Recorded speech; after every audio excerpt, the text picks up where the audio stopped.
l'APESAC, l'association des victimes de la dépakine, maman de 2 enfants handicapés suite à la prise de dépakine. Donc vous avez déclaré récemment dans la presse que vous souhaitiez contacter, prendre en charge les victimes de la dépakine. Or, vous savez très bien que l'APESAC recense aujourd'hui 6014 victimes, le siège étant en Occitanie, pays catalan, et j'attends toujours le contact de vos services avec nous pour prendre en compte ces 6014 victimes. Car sachez qu'aujourd'hui, le système de pharmacovigilance ne permet pas de déclarer un effet secondaire pour les femmes enceintes. Donc aujourd'hui, je reste à votre disposition pour vous donner les contacts de tous ces femmes. J'en viens surtout à l'indemnisation.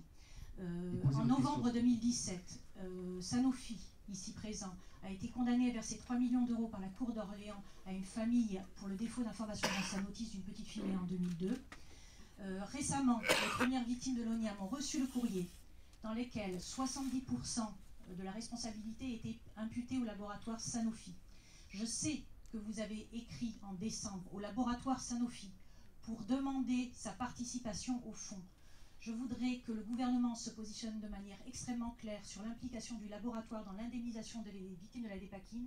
Ce n'est pas à vous, contribuables, de payer pour un laboratoire qui a trompé Madame la le ministre consommateur. Merci Madame pour votre question. Merci. Madame la ministre, et puis j'ai une question Madame là-bas. Madame ici. Je suis désolée, vous le savez, c'est un drame absolu la dépakine. Je vais prendre juste un peu de temps parce que c'est vraiment un drame absolu. C'est un drame absolu avec des responsabilités multiples en réalité. Et je crois que chacun doit prendre sa part.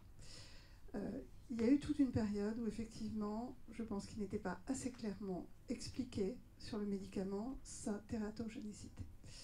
Et vous le savez, j'ai écrit ce courrier en décembre, je ne savais pas que vous l'aviez eu, je ne savais pas qu'il était public. Je sais qu'il existe. Ah, vous savez qu'il existe, donc il était assez ferme en réalité, donc j'ai pris position. Je ne savais pas qu'il était public. Bon. Non, il n'est pas public. Il n'est pas public, d'accord. Voilà. Juste de dire que tout est de la responsabilité du laboratoire me pose problème. Voilà. Honnêtement, en tant que professionnel de santé, je pense aussi qu'un certain nombre de médecins prescripteurs n'ont pas pris leur part de responsabilité. La iatrogénie était connue, c'était écrit sur le RCP du médicament et des médecins continuaient à prescrire un médicament comme si de rien n'était. Et je crois qu'il y a... Voilà, chacun doit assumer sa part. Objectivement, c'est difficile dans une réunion comme celle-là, vous le savez, d'aller plus loin. Ce que je veux, c'est que toutes les victimes soient repérées.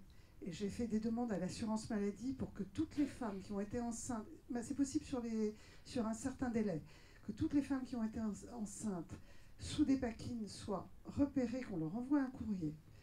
Je fais au mieux. Franchement, Madame, on va pas lancer un débat juste sur ce sujet. Voilà. Madame la ministre répond. Sur l'indemnisation, je suis extrêmement vigilante aujourd'hui au fonctionnement de l'ONIAM. Et enfin, l'ONIAM s'est mis en ordre de marche pour pouvoir indemniser, parce qu'ils ont mis du temps à se mettre d'accord sur les pathologies, comment on évaluait, etc.